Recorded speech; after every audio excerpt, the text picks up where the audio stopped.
সাংবাদিক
দমন করলো, পীড়ন করলো, অত্যাচার করলো, গুলি করলো,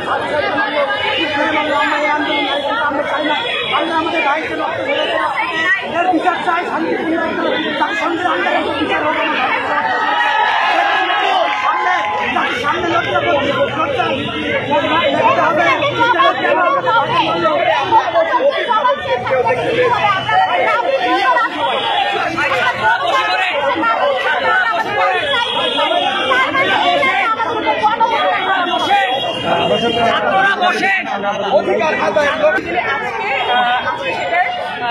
পাশ হওয়ার কথা ছিল এবং বলা হয়েছে যে উনি নাকি অসুস্থ and we highly doubt that আসলে তো অসুস্থ নাকি না।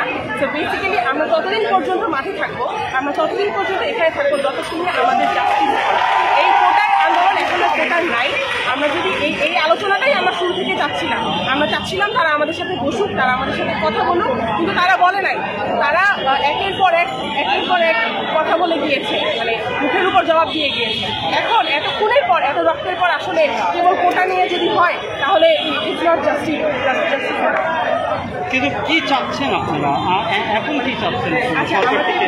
আর কতদিন এই আন্দোলনটা বেসিক আন্দোলনটা কি? আমাদের বেসিক্যালি এখন 9 দফা দাবি আছে। এই 9 দফা দাবির মধ্যে আছে স্বরাষ্ট্রমন্ত্রীর পদত্যাগ, ওবায়দুল কাদেরের পদত্যাগ, প্রধানমন্ত্রীর ক্ষমা চাওয়া, ছাত্রলীগ নিষিদ্ধ, যেগুলো খুবই জরুরি বর্তমানে। আপনি জানেন যে ছাত্রলীগের কারণে কিন্তু বাংলাদেশের বিভিন্ন যে পাবলিক ইউনিভার্সিটিগুলো সেখানে কী পরিমাণ মেসাকার চলে এগুলো। তো আমাদের মেইন দাবিগুলো হচ্ছে এগুলো। এই 9 দফা দাবি যদি আমাদের মেনে নেওয়া হয়, এবং সবচেয়ে গুরুত্বপূর্ণ দাবি হচ্ছে আন্দোলনকারীদের উপরে পরবর্তীতে পরবর্তীতে কোনোভাবে হ্যারাস করা যাবে না, ছাত্রলীগ দিয়ে না, আইনগতভাবে। এই 9টা দাবি হচ্ছে মূল দাবি। আর বিশ্ববাসীর কাছে কি বলতে জানাতে চাচ্ছেন? আমরা বেসিক্যালি বিশ্ববাসীর কাছে হেল্প চাই। আমরা চাই যে আমরা অলরেডি ইউটিউবারদেরকে দেখছি আগায় আসতে, কিন্তু দেখা যাচ্ছে কি তারা সরকার থেকে প্রদত্ত যে তারা যে ইনফরমেশন দিচ্ছে 200 জন বা 150 জন কিংবা দিনে একটা পুলিশ মারা যাচ্ছে, এটার উপরে তারা বেস করে আছে যে আমাদের এখানে কি হচ্ছে। তারা যেন আমাদের ভিডিওগুলো শেয়ার করে, তারা যেন পাবলিকলি এই বিষয়ে কথা বলে, যেন সারা বিশ্ব থেকে আমাদের সাহায্য করতে আসে।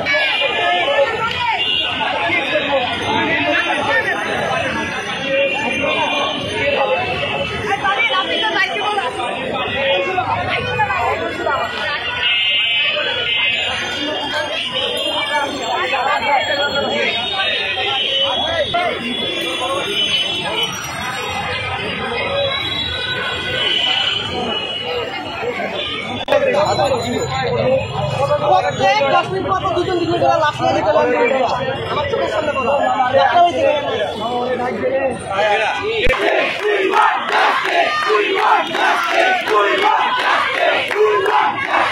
শুনি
যারা এই মুক্তিযুদ্ধের কোটাটা চেয়ে হাইকোর্টে আপিল করছে তাদের বিষয়ে আপনার মন্তব্য তাদের, আর যারা এই আপিলটা করেছিল আর কি হাইকোর্টে? শুনেন, আমি যে আশেপাশে দেখতেছি সমস্ত অযোগ্য লোকজন। আপনি মুক্তিযোদ্ধাকে তো অসম্মান করতেছেন, আপনারা নাতি পুঁতে থেকে সমস্ত বেনিফিট দিচ্ছেন। তাইলে তো যে আমরা দাবি করি, আমার যে বাবারা ছিল, আমার মা ছিল, তারা তো মুক্তিযুদ্ধের অনেক সহযোগিতা করছে। আমাদের মুক্তিযোদ্ধা রিলিফি বসে, তারা তো টিকিট বিক্রি করে চলে না। তাদেরকে আপনি সুযোগ সুযোগ মনে করছেন ভোট দেবেন, তার মধ্যে ভোট পাবেন। আপনি যদি সিটি উত্তরে দেখেন না, এখন তো বলেন পলিটিক্যাল কথা বলি, উত্তর সিটির ইলেকশন এখন 3% লোক ভোট দিতে যায় না। কেন যায় না? আজকে আপনি এত সুযোগ সুবিধার জন্য কেন আপনি দিতে পারেন? আপনাদেরকে একটা সহজ প্রশ্ন কি বলে জানেন? আমি ক্ষমতা চালাতে আসবে, ফ্যান নির্বাচন দেন, দেখেন কে ফ্যান নির্বাচন দিয়ে দেখেন। আজকে আপনারা এলিভেটেড অ্যাক্সেস কারা ভাঙলো? আর বলছেন দুর্বৃত্তরা। যদি জামাত শিবির ভাঙতো আপনারা তাদের ঘরের পাশে এমনি দিয়ে দিতেন।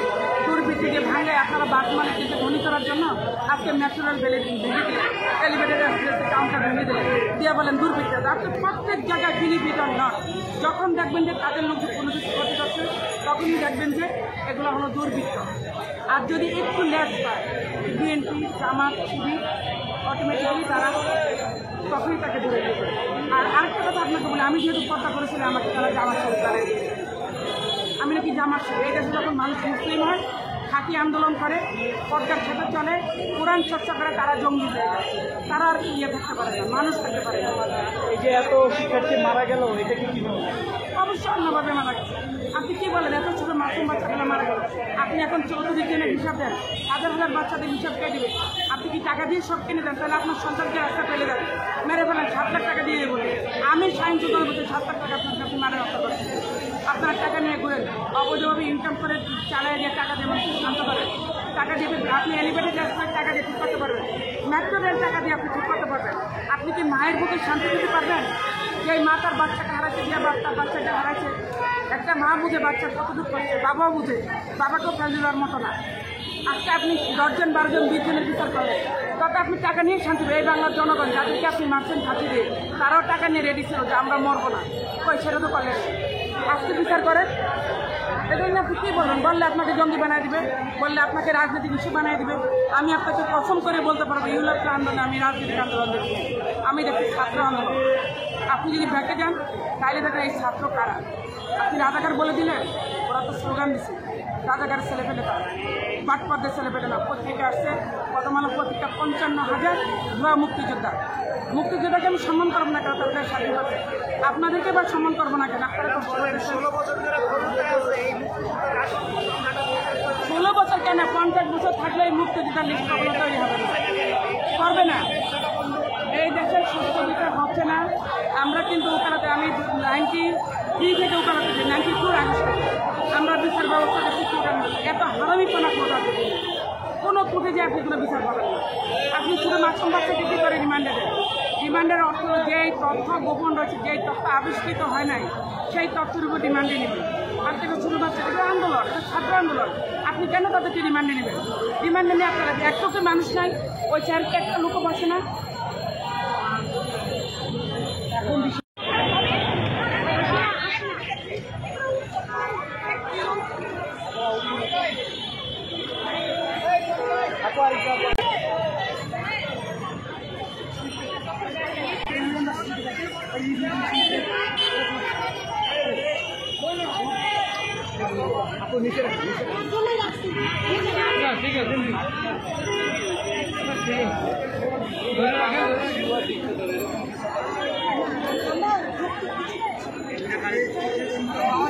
এখন সবাইকে ডাকো।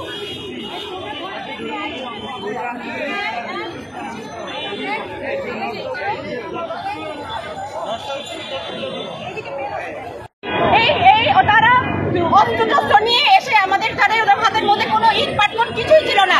তারা শুধু তাদের হাত পা নিয়ে রাস্তার মধ্যে নেমে গিয়েছিল, তাদের উপর গুলি করা হয়েছে। এবং এখন তারা বলছে এটা নাকি সন্ত্রাস। এটা কিভাবে আমরা স্টুডেন্ট কিভাবে সন্ত্রাস হই? আমরা তো আগামী প্রজন্ম, আমরা কেন সন্ত্রাস হবো?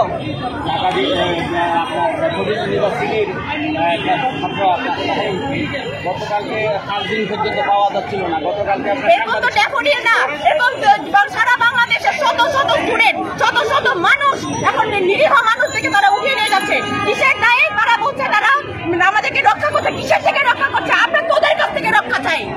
আমরা এই থেকে রক্ষা চাই। আজকের কর্মসূচি কি ছিল এবং কি ধরনের বাধা? আমাদের কর্মসূচি আজীবন এটাই থাকবে। আমরা আমাদের ডেমোক্রেসি ফেরত চাই, আমরা আমাদের স্বাধীনতা ফেরত চাই।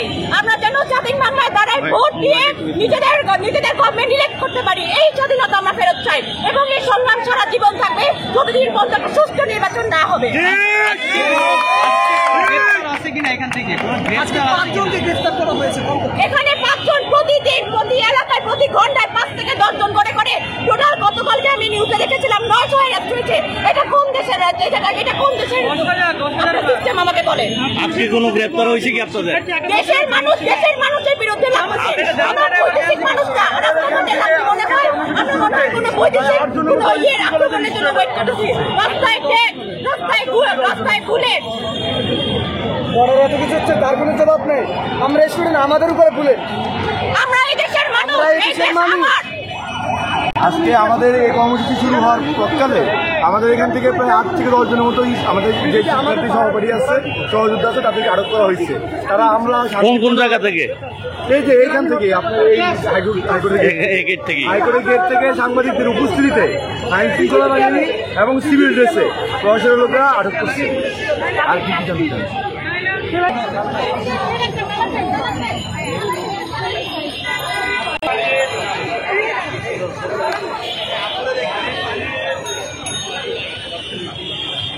বাইরে কাটিয়ে